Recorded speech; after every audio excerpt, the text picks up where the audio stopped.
এক শ্রেণীর মানুষকে ডাকা হবে, তারা দেশের মন্ত্রী ছিল, প্রধানমন্ত্রী ছিল, রাষ্ট্রীয় সরকারি বেসরকারি দায়িত্বের মধ্যে তারা অটল ছিল, বিভিন্ন মন্ত্রী পদে এমপি পদে তারা বহাল ছিল।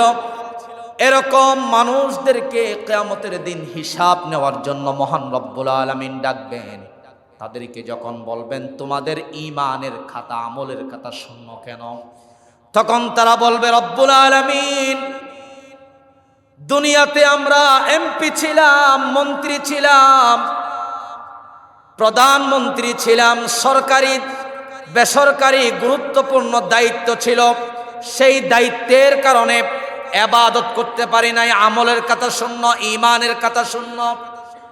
তখন তাদেরকে বলা হবে আমার পয়গম্বর, আমার নবী সাইয়্যিদুনা সুলাইমান আলাইহিস সালাম, সুলাইমান আলাইহিস সালাম তিনি তো গোটা পৃথিবী পরিচালনা করছিলেন, তিনি গোটা পৃথিবীর বাদশা ছিলেন। সুলাইমান আলাইহিস সালাম শুধু মানুষের বাদশা ছিলেন না, জিনদেরও বাদশা ছিলেন, রাজা ছিলেন। সুবহানাল্লাহ পড়েন। সুলাইমান আলাইহিস সালাম সকল পিপলিকার ভাষা জানতেন, জিনদের ভাষা বুঝতেন। সুলাইমান নবী বাতাসকে হুকুম করলে বাতাস মুহূর্তে বিভিন্ন জায়গায় নিয়ে যেত, বাতাসকে তার আদেশ মানতে বাধ্য করেছিলেন আল্লাহ তাআলা। এত বড় একজন বাদশাহ সুলাইমান, তিনি গোটা পৃথিবীর রাজত্ব করেছিলেন, পরিচালনার পরেও তিনি তো কোনোদিন আমার থেকে দূরে সরে যায় নাই। তিনি আমাকে এরপরেও স্মরণ করেছেন, আমার জন্য সিজদা দিয়েছেন, এক মুহূর্তের জন্য সাইয়্যিদুনা সুলাইমান আমার নাফরমানি করে নাই। আল্লাহু আকবার বলেন। বর্তমান যুগ হলো ঈমান ও আমলের অবক্ষয়ের যুগ। বর্তমান যুগের মুসল্লি যারা, কিছু মুসল্লি আছে যারা নামাজ পড়েই নিজেকে দিনদার পরহেজগার মনে করে, শুধু নামাজ পড়লেই দিনদার হওয়া যায় না, শুধু নামাজ পড়লেই মুত্তাকি হওয়া যায় না। মুত্তাকি হওয়ার জন্য, দিনদার হওয়ার জন্য আরো অসংখ্য গুণ তার ভিতরে থাকতে হবে।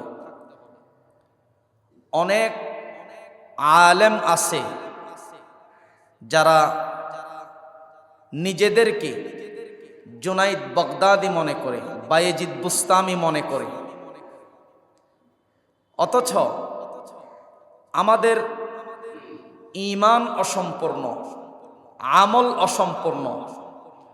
ঈমান আমল আমাদের শক্তিশালী নয়, আমাদের ঈমান আমল দুর্বল। তো ঈমান আমল মজবুত করতে হবে, তাহলেই সে পাক্কা ঈমানদার হতে পারবে। ঈমানের বহিঃপ্রকাশ হচ্ছে নামাজ। যে ব্যক্তির জিন্দাগি ঈমানওয়ালা হবে, নামাজের মাধ্যমেই তার ঈমানের বহিঃপ্রকাশ ঘটবে। কোরআনুল কারীমের ভিতরে আল্লাহ রাব্বুল আলামিন বলেন, قد أفلح المؤمنون الذين هم في صلاتهم خاشعون والذين هم عن اللغو معرضون والذين هم للزكاة فاعلون والذين هم لفروجهم حافظون। অবশ্যই অবশ্যই মুমিনরা সফল। মুমিনরা কেন সফল? আল্লাহ রাব্বুল আলামিন বলছেন, মুমিনরা এই জন্য সফল, তারা নিজেদের নামাজের ক্ষেত্রে বিনয়ী, মুমিন যারা তারা নামাজের ক্ষেত্রে অলসতা করে না, বিনয়ী হয়ে একাগ্রতা চিত্তে প্রশান্ত মনে ধীরস্থির সাথে তারা নামাজের সকল সুন্নাহগুলি, ওয়াজিবগুলি, নামাজের সকল ফরজগুলি সঠিকভাবে আদায়ের মাধ্যমে মুমিনরা নামাজ আদায় করে একজনের জন্য। চিল্লায়া বলেন তিনি কে? এই জন্য মুমিনরা সফল। আল্লাহ রাব্বুল আলামিন বলছেন, ওয়াল্লাযীনা হুম আনিল লাগওয়ি মুরিদুন, মুমিনরা অনর্থক কথা বলে না। ওয়াল্লাযীনা হুম লিয-যাকাতি ফাইলুন, মুমিনরা যাকাতের ক্ষেত্রে অলসতা করে না, সঠিক সময়ে মুমিনরা যাকাত হিসাব করে আদায় করে ফেলে। ওয়াল্লাযীনা হুম লিফুরুজিহিম হাফিজুন, আর মুমিনরা জবান এবং নিজের লজ্জাস্থানকে হেফাজত রাখে। জোরে বলুন সুবহানাল্লাহ। এই জন্য মুমিনরা সফল। তাহলে বলছিলাম ঈমানের বহির্প্রকাশ ঘটবে নামাজের মাধ্যমে, আমলের মাধ্যমে। ইমাম ফখরুদ্দিন রাজি রহমাতুল্লাহি আলাইহি তার কিতাবে একটি হাদিসের উদ্ধৃতি দিয়ে লিখেছেন, নবী করিম সাল্লাল্লাহু আলাইহি ওয়াসাল্লাম বলছেন, কিয়ামতের দিন আল্লাহ রাব্বুল আলামিন তিনজন নবীকে সামনে রেখে মানুষের হিসাব করবেন। কিয়ামত আল্লাহ রাব্বুল আলামিন সংগঠিত করার পর যে হিসাব নিকাশ করবেন, তিনজন নবীকে সামনে উপস্থিত রেখে মহান রব্বুল আলামিন হিসাব করবেন। আল্লাহ রব্বুল আলামিন এক শ্রেণীর মানুষকে ডাকবেন, বলা হবে, তোমরা নামাজ সঠিকভাবে আদায় করনি কেন? তোমাদের ঈমানের ক্ষেত্রে, আমলের ক্ষেত্রে দুর্বল দেখা যাচ্ছে কেন? তখন তারা জবাব দিবে, ওগো আল্লাহ, আমরা গোলাম ছিলাম, আমরা চাকরিজীবী ছিলাম, কাজের চাপে, চাকরির কারণে আমরা আমাদের ইবাদতের ক্ষেত্রে পরিপূর্ণ সময় দিতে পারি নাই। তখন মহান রব্বুল আলামিন সাইয়্যিদুনা ইউসুফ আলাইহিস সালামের কথা সামনে উপস্থাপন করবেন। ইউসুফ আলাইহিস সালাম মিশরে গোলাম হিসাবে বিক্রি হয়েছিল। মিশরের রাজপ্রাসাদে ইউসুফ আলাইহিস সালাম লালিত পালিত হলেন কার হুকুমে? আল্লাহর হুকুমে। আল্লাহর পরিপূর্ণ কৌশলে সাইয়্যিদুনা ইউসুফ আলাইহিস সালাম এক সময় মিশরের প্রধানমন্ত্রী হলেন। সুবহানাল্লাহ পড়েন। মিশরের রাজা ছিলেন। আল্লাহ রাব্বুল আলামিন বলছেন, আমার ইউসুফ তো মিশরে গোলাম হিসাবে বিক্রি হয়েছিল, রাজার ঘরে জুলেখার বাড়িতে। আমার ইউসুফ তো আমার নাফরমানি করে নাই, আমার স্মরণ সদা সর্বদা তার মধ্যে বিদ্যমান ছিল। সেও তো গোলাম ছিল, সে তো আমার স্মরণ থেকে দূরে সরে যায় নাই। চাকরিজীবীকে বলা হবে, তুমি চাকরির বাহানা দিয়ে, কাজের বাহানা দিয়ে নামাজ থেকে আলাদা হয়েছিলে, নামাজের বিষয়ে আমার থেকে মাফ নিতে চাচ্ছ, অথচ আজকে তোমার এই ফরিয়াদ কবুল করা হবে না। ফেরেশতাদেরকে ডাকা হবে, তাদেরকে শিকল বেঁধে জাহান্নামে নিক্ষেপ করে দেওয়া হবে। জুড়ে বলুন নাউজুবিল্লাহ। রব্বুল আলামিন এবার আরেক শ্রেণীর মানুষদেরকে ডাকবেন হিসাবের জন্য। তাদেরকে বলা হবে, তোমরা নামাজ পড়নি কেন? আমলের ক্ষেত্রে, ইবাদতের ক্ষেত্রে দুর্বল কেন? তারা বলবে, রব্বুল আলামিন, অসুস্থ ছিলাম বিদায় নামাজ পড়তে পারি নাই, আমল করতে পারি নাই, ইবাদত করতে পারি নাই। আল্লাহ রব্বুল আলামিন বলবেন, সাইয়্যিদুনা আইয়ুব আলাইহিস সালামের কথা তুলে ধরবেন। আইয়ুব আলাইহিস সালামের চেয়েও তো তোমরা বেশি অসুস্থ হও নাই। আমার আইয়ুব তিনি এতটাই অসুস্থ ছিলেন, তার শরীরে পোকা ধরছিল, শরীর থেকে পোকা ঝরে ঝরে মাটিতে পড়ছিল, এতটাই অসুস্থ হয়েছিলেন তিনি। তার শরীর একেবারে অসুস্থতায় নষ্ট হয়ে গিয়েছিল। তাফসীরের কিতাবে এসেছে আইয়ুব আলাইহিস সালামের 12 জন স্ত্রী ছিল। কয়জন? 40 জন সন্তান ছিল এবং অসংখ্য খেজুরের বাগান ছিল, যেখান থেকে কোটি কোটি টাকার খেজুর বিক্রি হতো। আইয়ুব আলাইহিস সালামের শরীরে যখন পোকাই চলে আসলো, পোকাই ধরে গেল, অসুস্থতায় ভুগছিলেন, তখন আইয়ুব আলাইহিস সালামের 11 জন বিবি চলে যায় তাকে ফেলে। শুধুমাত্র একজন বিবি তার কাছে ছিল, বিবি রহিমা। তার নাম কি? বিবি রহিমা ছিলেন। বাকি 11 জন স্ত্রী তার থেকে পালিয়ে গিয়েছেন। অপরদিকে তার যে সম্পদ ছিল, সেই সম্পদগুলো ধ্বংস হয়ে গেছে, আগুন লেগে বাগান পড়ে গেছে। মহা পরীক্ষার মধ্যে আছেন আইয়ুব আলাইহিস সালাম। আবার অপরদিকে একটা একটা করে তার 40টা সন্তানও দুনিয়া থেকে বিদায়। মহান পরীক্ষায় তিনি পড়ছিলেন। সমাজের মানুষ আইয়ুব নবীকে সমাজ থেকে বের করে দিয়েছে, কারণ তার শরীর থেকে এমন দুর্গন্ধ ছড়াচ্ছিল, পুরা এলাকা একেবারে গন্ধময় হয়ে গেছিল। এলাকার মানুষ তাকে বলছিল আজকের দিনেই সে যেন এলাকা ছেড়ে পাহাড়ের দিকে চলে যায়। বিবি রহিমা তার প্রাণ প্রিয় স্বামী আইয়ুব আলাইহিস সালামকে কাঁধে নিয়ে পাহাড়ের দিকে চলে গেলেন। সেখানেও আইয়ুব আলাইহিস সালাম আল্লাহকে স্মরণ করেছেন, আল্লাহর জন্য সিজদা দিয়েছেন। সুবহানাল্লাহ পড়েন। আল্লাহর নাফরমানি করে নাই।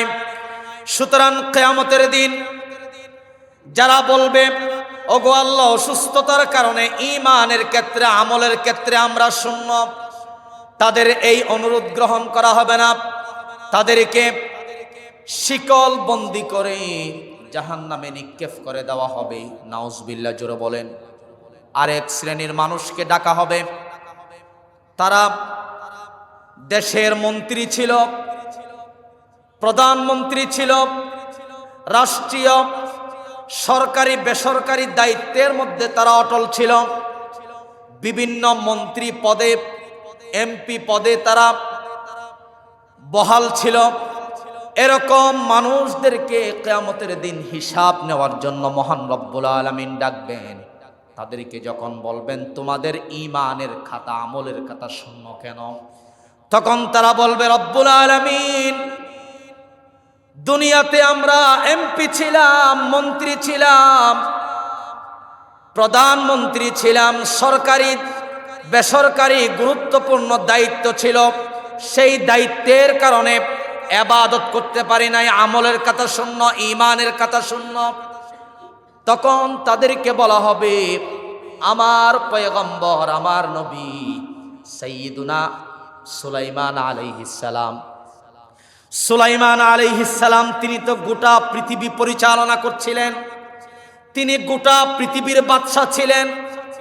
সুলাইমান আলাইহিস সালাম শুধু মানুষের বাদশা ছিলেন না, জিনদেরও বাদশা ছিলেন, রাজা ছিলেন। সুবহানাল্লাহ পড়েন। সুলাইমান আলাইহিস সালাম সকল পিপলিকার ভাষা জানতেন, জিনদের ভাষা বুঝতেন। সুলাইমান নবী বাতাসকে হুকুম করলে বাতাস মুহূর্তে বিভিন্ন জায়গায় নিয়ে যেত। বাতাসকে তার আদেশ মানতে বাধ্য করেছিলেন আল্লাহ তাআলা। এত বড় একজন বাদশাহ সুলাইমান, তিনি গোটা পৃথিবীর রাজত্ব করেছিলেন। পরিচালনার পরেও তিনি তো কোনোদিন আমার থেকে দূরে সরে যায় নাই। তিনি আমাকে এরপরেও স্মরণ করেছেন, আমার জন্য সিজদা দিয়েছেন, এক মুহূর্তের জন্য সাইয়্যিদুনা সুলাইমান আমার নাফরমানি করে নাই। আল্লাহু আকবার বলেন। দুনিয়ার রাজা, বাদশাহ, মন্ত্রী তারা যখন বলবে আমরা দেশের ব্যস্ততার কারণে সরকারি বেসরকারি পদে গুরুত্বপূর্ণ দায়িত্ব থাকার কারণে নামাজ পড়ছি না, আমরা ইবাদতের ক্ষেত্রে গাফলতি করতাম, অলসতা করতাম, সঠিক সময়ে ইবাদত করতে পারতাম না, সরকারি বেসরকারি দায়িত্বের কারণে আল্লাহ রাব্বুল আলামিন বলবেন তোমাদের এই আবদার গ্রহণ করা হবে না। ফেরেশতাদেরকে ডাকবেন, শিকল বন্দি করে তাদেরকে টেনে টেনে জাহান্নামে ফেলে দেওয়া হবে। জুড়ে বলুন নাউজুবিল্লাহ। সম্মানিত উপস্থিতি, সুতরাং আল্লাহর দরবারে কোনো ধরনের অনুরোধ চলবে না, আবদার চলবে না, ফরিয়াদ কিয়ামতের দিন কবুল করা হবে না। ঠিক কিনা বলুন? ঈমানের বহির্প্রকাশ আমলের মাধ্যমেই প্রকাশ হবে। ঈমানের বহির্প্রকাশ ইবাদতের মাধ্যমেই সংগঠিত হয়। সুতরাং ঈমানের একটা বহির্প্রকাশ হলো নামাজ। সম্মানিত উপস্থিতি, হাদিসে আল্লাহ রাসূল বলছেন মান কানা ফি কলবিহি মিন খারদালিম মিনাল ঈমান দাখালাল জান্নাহ, যার অন্তরে সরিষা দানা পরিমাণ ঈমান থাকবে, খাঁটি ঈমান, এই খাঁটি সরিষা দানা পরিমাণ ঈমানের বদৌলতে আল্লাহ রাব্বুল আলামিন যে কোনো একদিন তাকেই জান্নাত দান করবেন। সুবহানাল্লাহ জোরে বলেন। অর্থাৎ সরিষা দানা পরিমাণ যাদের কলবে ঈমান আছে তারা হাজারো অন্যায় করলেও অপরাধ করলেও আল্লাহ রাব্বুল আলামিন যে কোনো একদিন তাদেরকে জাহান্নাম থেকে বের করে জান্নাত দান করবেন। কিয়ামতের দিন দেখা যাবে কিছু মানুষ আমলের পাহাড় নিয়ে উঠবে। আল্লাহ পাক বলবেন যারা আমলের পাহাড় নিয়ে আমার সামনে উপস্থিত হয়েছে, ওগো ফেরেশতারা তাদের জিন্দেগির খাতাগুলো একটু পৃষ্ঠাগুলো একটি উল্টিয়ে দেখো, কোনো অন্যায় আছে কিনা, পাপাচার আছে কিনা, বেবিচার আছে কিনা। তখন ফেরেশতারা দেখবেন, তখন দেখা যাবে পাহাড় পরিমাণ আমল আছে, কিন্তু সে মানুষকে গালাগালি করেছে, সে মানুষের উপর বেবিচার করেছে, সে অপরের হক মেরে খেয়েছে, অপরের জায়গা লুটপাট করেছে, অপরদিকে আবার আমলও করেছে। আল্লাহ পাক বলবেন ওগো ফেরেশতা তার আমল থেকে যারা পাওনাদার আছে তাদেরকে তার সওয়াবগুলো বন্টন করে দাও। তখন সে যাদেরকে গালিগালাজ করেছিল, যাদেরকে বেবিচার করেছিল, যাদের উপর জুলুম করেছিল, তাদেরকে এক ভাগ সওয়াব দিয়ে দেওয়া হবে। আর সে যাদের হক মেরে খেয়েছে তাদেরকে একটি ভাগ দিয়ে দেওয়া হবে। এভাবে দিতে দিতে তার আমলের পাহাড়, সওয়াবের পাহাড় সব শেষ। দেখা যাবে আরো পাওনাদার অবশিষ্ট আছে, তো তাদেরকে কি দেওয়া হবে? আল্লাহ পাক বলবেন আরো যে পাওনাদার বাকি আছে, আমার ওই বান্দার কলবে যে ঈমান ছিল, ঈমানটা বদলা হিসাবে দেওয়া হবে না, কারণ ঈমানের দাম আমি আল্লাহর কাছে বেশি। সুবহানাল্লাহ জুড়ে বলে। ঈমান বদলা হিসাবে কিয়ামতের দিন আল্লাহ দিবেন না। তো পাওনাদার অবশিষ্ট থাকলে কি করবেন? পাওনাদারদের ফাফগুলো তার কাঁধের উপর দিবেন, এরপরে তাকে জাহান্নামে দিবেন। শাস্তি ভোগ করার পর আল্লাহ তাআলা তাকে ওই যে ঈমান ছিল, ঈমানের বদৌলতে জাহান্নাম থেকে বের করে তাকে জান্নাত দান করবেন। সুবহানাল্লাহ বলেন। সর্বশেষ জান্নাতি তারা হবে। সহিহ বুখারীতে এসেছে সর্বশেষ জান্নাতি যারা হবে তারা জাহান্নামের শাস্তি ভোগ করার পর জাহান্নাম থেকে হামাগুড়ি দিয়ে বের হওয়ার চেষ্টা করবে। একটি পা তারা সামনের দিকে অগ্রসর করবে, জাহান্নাম থেকে উঠে আসার চেষ্টা করবে। তখন তারা এক পর্যায়ে সফল হবে, জাহান্নাম থেকে উঠে আসতে পারবে। উঠে আসার পর তারা মনে করবে যে আমরা সফল, আমরাই সর্বপ্রথম জান্নাতি, আমাদের পূর্বে আর কেউ জান্নাতে যায় নাই। তারা এরকম মনে করবে, প্রশান্তির কারণে। সম্মানিত উপস্থিতি, তারা জাহান্নাম থেকে উঠে আসার পর কিছু দূর সামনের দিকে তারা দেখবেন একটি ছায়াওয়ালা গাছ, ওই গাছের নিচে ঝর্ণা আছে।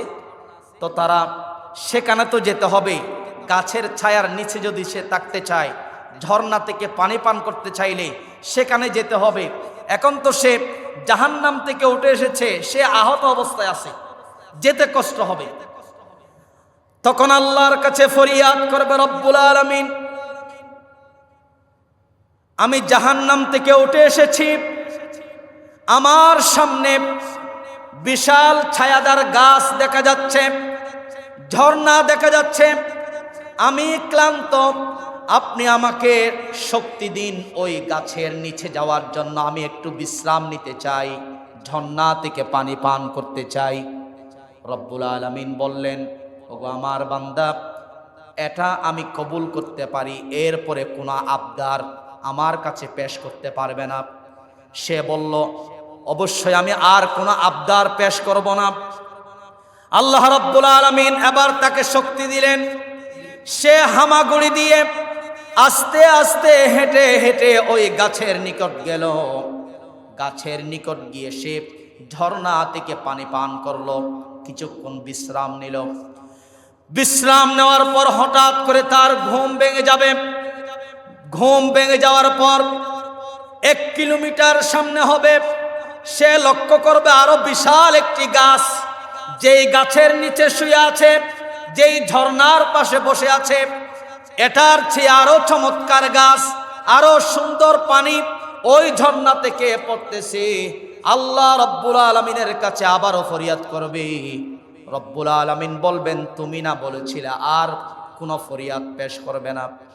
আল্লাহ রব্বুল আলামিন তাও মঞ্জুর করবেন। এবার তাকে সেখানে যাওয়ার শক্তি দিবেন। বান্দা ওই বিশাল ছায়াদার গাছের নিকট গিয়ে বিশ্রাম নেবেন, ঝর্ণা থেকে পানি পান করবেন। তিনি সেখানে বিশ্রাম নেবেন, কিছুক্ষণ পর ঘুম ভেঙে যাবে। ওই বিশাল গাছের নিকট রয়েছে জান্নাতুল ফেরদাউস। কি রয়েছে বলেন তো? জান্নাতুল ফেরদাউস।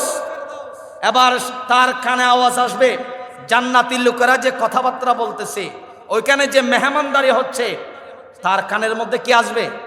আওয়াজ আসবে। আওয়াজ আসার পর সে আল্লাহর কাছে কাকুতি মিনতি করবে, ওগো আল্লাহ, আপনি তো আমাকে এমন গাছের নিচে আসার শক্তি দিয়েছেন, যেই গাছের পাশেই জান্নাতুল ফেরদাউস, সেখানে যে আপনার বান্দারা নাজ ও নিয়ামত খাচ্ছে, কথাবার্তা বলতেছে, মেহমানদারি হচ্ছে, সবগুলো আমি শুনতে পাচ্ছি। দয়া করে আপনি আমাকে জান্নাতে প্রবেশ করার সুযোগটা দিন। আল্লাহ পাক বলছেন, বান্দারে, হে বনি আদম, তোমার তো দেখছি আবদারের আশা আকাঙ্ক্ষার কোনো শেষ নাই, একটার পর একটা। আল্লাহ বলছেন, আচ্ছা, তোমাকে যদি 10 দুনিয়া পরিমাণ জান্নাত দেওয়া হয়, তুমি কি খুশি হবে? আর কি কোনো আকাঙ্ক্ষা থাকবে? আর কি কোনো তোমার আশা থাকবে? তখন সর্বশেষ জান্নাতি লোকটা এই কথা শুনে অবাক হয়ে যাবে। অবাক হয়ে আল্লাহকে বলবেন, আই রব্বি আতাস্তাহজিউ মিন্নি ওয়া আনতা রব্বুল আলামিন, ওগো আল্লাহ, আপনি কি আমার সাথে দুষ্টামি করছেন? তখন আল্লাহ পাক সর্বশেষ জান্নাতীর এই কথাটা শুনে মুস্কি হাসবেন। সুবহানাল্লাহ বলেন। এই হাদিসটা যখন বর্ণনা করছিলেন আল্লাহর রাসূল, তখন আব্দুল্লাহ ইবনে মাসউদ রাদিয়াল্লাহু তাআলা আনহু উপস্থিত ছিলেন। তিনিও হাসলেন, রাসূলও হাসলেন। উপস্থিত সাহাবায়ে কেরাম বললেন, ইয়া রাসূলুল্লাহ, আপনি এবং আব্দুল্লাহ ইবনে মাসউদ আপনার পাশে আছে, আপনারা মুস্কি হাসলেন কেন, বুঝলাম না। তখন আল্লাহ রাসূল বলছেন যে আল্লাহ তাআলা সর্বশেষ জান্নাতি লোকের কথা শুনে হাসছিলেন, এই জন্য আমি রাসূলও হাসছি। আব্দুল্লাহ ইবনে মাসউদ তিনি বুঝতে পেরে হাসছিলেন, আর তোমরাও না হেসে কেন থাকছো? তোমরাও একটু মুস্কি হাসি দাও। সুবহানাল্লাহ জোরে বলেন। আল্লাহ রাব্বুল আলামিন সর্বশেষ জান্নাতি লোকদেরকে বলবেন, হে আমার বান্দা, 10 দুনিয়া পরিমাণ জান্নাত দেওয়া, এটি আমি রব্বুল আলামিনের পক্ষে সম্ভব। দুনিয়ার কোনো রাজা বাদশাহ মন্ত্রীর পক্ষে যা সম্ভব হয় না, তা আমি রব্বুল আলামিনের কাছে সম্ভব। কারণ আমি হলাম রাজাদের মহারাজা। ঠিক কিনা হুজুর বলুন? আমার পক্ষে সবগুলো সম্ভব। আল্লাহ রব্বুল আলামিন বলবেন, ফাইন্না লাকাল্লাযী তামান্নাইতা ওয়া আশারাতা আদাফিদ দুনিয়া। বান্দারে যাও যাও, তোমার ফরিয়াদ কবুল করে নিলাম, তোমাকে জান্নাতে প্রবেশ করার সুযোগ দিলাম এবং তোমাকে 10 দুনিয়া পরিমাণ জান্নাত দান করলাম। তুমি যাও যাও, জান্নাতে তোমার যা মন চাই তুমি তা খাও। জুড়ে বলুন সুবহানাল্লাহ। জান্নাতে যাওয়ার পর সর্বশেষ জান্নাতি ব্যক্তি জান্নাতে যাওয়ার পর খুশি প্রকাশ করবে, আল্লাহর কৃতজ্ঞতা আদায় করবে। এবং জান্নাতীরা জান্নাতে যাওয়ার পর মনে মনে যা চাইবে তাও পাবে, মুখ দিয়ে যা চাইবে প্রকাশ্যে তাও পাবে। সুবহানাল্লাহ পড়ে। আচ্ছা, এখানে এমন কি কেউ আছে যে প্রধানমন্ত্রী হতে চায় না? সবাই চায়, কিন্তু মুখ দিয়ে বলে না। কেন বলে না? বললেই লোকেরা পাগল বলবে। ঠিক কিনা? এই জন্য বলে না। মানুষের মনে অনেক চাওয়ার আছে, পাওয়ার আছে, কিন্তু মুখ দিয়ে বলতে পারে না। ঠিক কিনা বলুন? আল্লাহ বলছেন, ওয়ালাকুম ফিহা মা তাশতাহি আনফুসুকুম ওয়ালাকুম ফিহা মা তাদউন। বান্দারে, তোমার অন্তরে যা ঘুরপাক খাচ্ছে জান্নাতে তুমি তাও পাবে এবং যা জবান দিয়ে তুমি চাচ্ছ তাও পাবে। সুবহানাল্লাহ পড়েন। একজন ফাঁসির আসামিকেও তো বলা হয় যে তোমার কোনো চাওয়া পাওয়া আছে কিনা ফাঁসি দেওয়ার আগে। তা আল্লাহ পাক জান্নাতে বলবেন, বান্দারে তোমাদের কোনো চাওয়া পাওয়া আছে কিনা? আচ্ছা, জান্নাতে এই কথা আল্লাহ বলার পরে জান্নাতে কি কারো ফাঁসি হবে নাকি? নুজুলাম মিন গফুরির রহিম। আল্লাহ পাক এটা বলবেন এই জন্য, কারণ জান্নাতে আল্লাহর পক্ষ থেকে সর্বোচ্চ বান্দাদের জন্য মেহমানদারির ব্যবস্থা হবে। জুড়ে বলুন সুবহানাল্লাহ। তাহলে এগুলো ঈমানের কারণে। সরিষা দানা পরিমাণ ঈমান থাকলে আল্লাহ রাব্বুল আলামিন তাকে জান্নাতে এই মেহমানদারির ব্যবস্থায় সে অংশগ্রহণ করতে পারবে। সে অংশগ্রহণ করার সুযোগ আল্লাহ পাক দিবেন। রাসূল বলছেন, মান কানা ফি কলবিহি মিন খারদালিন মিনাল ঈমান দাখালাল জান্নাহ। যার অন্তরে সরিষা দানা পরিমাণ ঈমান আছে সে অবশ্যই আল্লাহর জান্নাতে প্রবেশ করবে। জুড়ে বলুন সুবহানাল্লাহ। সম্মানিত উপস্থিতি, এই ঈমানের দাম কেমন? ঈমানের দাম আল্লাহর কাছে এতটাই বেশি।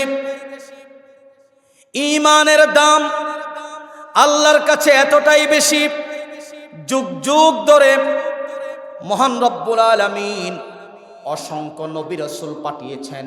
সমস্ত নবী রাসূলদের প্রতি একটাই দায়িত্ব অর্পণ করে দিয়েছিলেন, তা হলো তোমরা আমার বান্দা বান্দীদের নিকট ঈমানের দাওয়াত নিয়ে যাও। ঈমানের দাওয়াত যুগে যুগে সমস্ত নবী রাসূলগণ দিয়েছেন।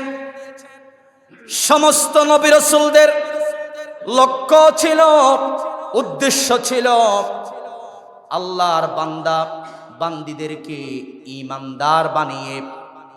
ঈমানদার বানিয়ে তাদেরকে ঈমান নিয়ে দুনিয়া থেকে যেন তারা বিদায় গ্রহণ করতে পারে, আল্লাহর জান্নাতে যেন তারা যেতে পারে, সেই চেষ্টা এবং প্রচেষ্টা ছিল নবী রাসূলদের। ঠিক কিনা জোরে বলুন। সাইয়্যিদুনা ওমর ইবনুল খাত্তাব রাদিয়াল্লাহু তাআলা আনহু যখন খেলাফতের দায়িত্ব নিলেন, খেলাফতের দায়িত্ব নেওয়ার পর তিনি দেখলেন রাসূলের একজন সাহাবী জাবাব হয়ে গেছে, ইসলাম থেকে বের হয়ে তিনি তুরস্কের ইস্তাম্বুল শহরের দিকে চলে গিয়েছিল। উমর রাদিয়াল্লাহু তাআলা আনহু ডাক দিয়ে বলছেন, ওগো সৈন্যরা, তোমরা এদিকে আসো। আমার খেলাফত অবস্থায় আল্লাহর রাসূলের একজন সাহাবী ইসলাম থেকে বের হয়ে সে মুরতাদ হয়ে গেছে, তুরস্কের ইস্তাম্বুল শহরের দিকে চলে গিয়েছে। সে যদি মুরতাদ হওয়া অবস্থায় দুনিয়া থেকে চলে যায়, তার জন্য জাহান্নাম ছাড়া কোনো গতি থাকবে না। এই জন্য তাকে আবার ইসলামের ছায়াতলে নিয়ে আসতে হবে। তোমরা ঘোড়া নিয়ে, দ্রুতগামী ঘোড়া নিয়ে তুরস্কের ইস্তাম্বুল শহরে চলে যাও। মদিনা থেকে ৮,০০০ মাইলের দূরত্ব ইস্তাম্বুল শহর। উমরের সৈন্যরা সেখানে চলে গেলেন। চলে যাওয়ার পরে জাবালা ইবনে আরহামের সাথে দেখা হয়ে গেল। তাকে বললেন, খলিফাতুল মুসলিমিন সাইয়্যিদুনা উমর ইবনুল খাত্তাব আমাদেরকে আপনার কাছে পাঠিয়েছেন। আপনি কেন ইসলাম ধর্ম থেকে বের হয়ে গেছেন? আপনাকে দাওয়াত দিয়েছেন, ইসলাম গ্রহণ করার জন্য বলেছেন। জাবালা ইবনে আরহাম ডাক দিয়ে বললেন, দুইটা শর্ত সাপেক্ষে আমি ইসলাম গ্রহণ করতে পারি, ইসলামের ছায়াতলে আসতে পারি। তুমি উমরের কাছে গিয়ে বলবে, আমার ১ নম্বর শর্ত হলো উমরের মেয়ের সাথে আমার বিবাহ দিতে হবে। ২ নম্বর শর্ত হলো রাষ্ট্রীয় খেলাফত থেকে আমাকে দায়িত্ব দিতে হবে। এই ২টা শর্ত যদি উমর মানতে পারে, তাহলে আমি ইসলামের ছায়াতলে আসতে রাজি আছি। তখন যারা সৈন্যরা গিয়েছিলেন তারা বলছেন, উমরের মেয়ে আপনার সঙ্গে বিবাহ দিবে, এই ক্ষেত্রে আমরাও বলবো, এটার ক্ষেত্রে কোনো আপত্তি নাই, এটা ১০০% হবে। কিন্তু রাষ্ট্রীয় খেলাফতের ক্ষেত্রে উমর থেকে জিজ্ঞাসা করতে হবে, এটা আমরা বলতে পারবো না। জাবালা ইবনে আরহাম বললেন, তাহলে দ্রুত চলে যাও উমরের কাছে। উমর থেকে এই কথাটার উত্তর নিয়ে আসো। সৈন্যরা দ্রুতগামী ঘোড়া নিয়ে মদিনায় চলে আসলেন। সাইয়্যিদুনা উমর রাদিয়াল্লাহু তাআলা আনহু তার কাছে এসে বললেন, খলিফাতুল মুসলিমিন জাবালা ইবনে আরহাম ২টা শর্ত দিয়েছেন। শর্ত ২টা যদি আপনি মানতে পারেন তাহলে সে ইসলামে আসবে। উমর রাদিয়াল্লাহু তাআলা আনহু বলছেন, আমার মেয়ের সঙ্গে তার বিবাহ বন্ধনে আবদ্ধ হবে, খেলাফতের দায়িত্বও তাকে দেওয়া হবে। তোমরা রাজি হও নাই কেন? যাও যাও, দ্রুতগামী ঘোড়া নিয়ে তোমরা আবার মদিনা থেকে ইস্তাম্বুল শহরে চলে যাও। সৈন্যরা আবার চলে গেলেন। যাওয়ার পরে করুণ অবস্থা তারা লক্ষ্য করলেন। তুরস্কের ইস্তাম্বুল শহরে তারা প্রবেশ করার পর সেখানে দেখলেন অসংখ্য মানুষের ভিড়, চতুর্দিকে মানুষের ভিড়। মাঝখানে জাবালা ইবনে আরহামের লাশ পড়ে আছে, তিনি দুনিয়া থেকে বিদায় নিয়েছেন। সৈন্যরা এসে লক্ষ্য করলেন এখানে মানুষের ভিড় কেন। তারা লক্ষ্য করলেন জাবালা আর দুনিয়াতে নাই। সেখান থেকে আবার মদিনায় চলে আসলেন উমরের কাছে, এই খবরটা জানালেন।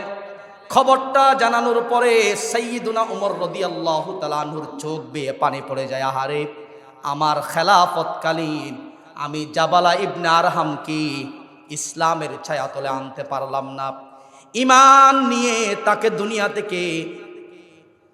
থেকে তাকে বিদায় দিতে পারলাম না, আমলের সাথে তাকে দুনিয়া থেকে বিদায় দিতে পারলাম না।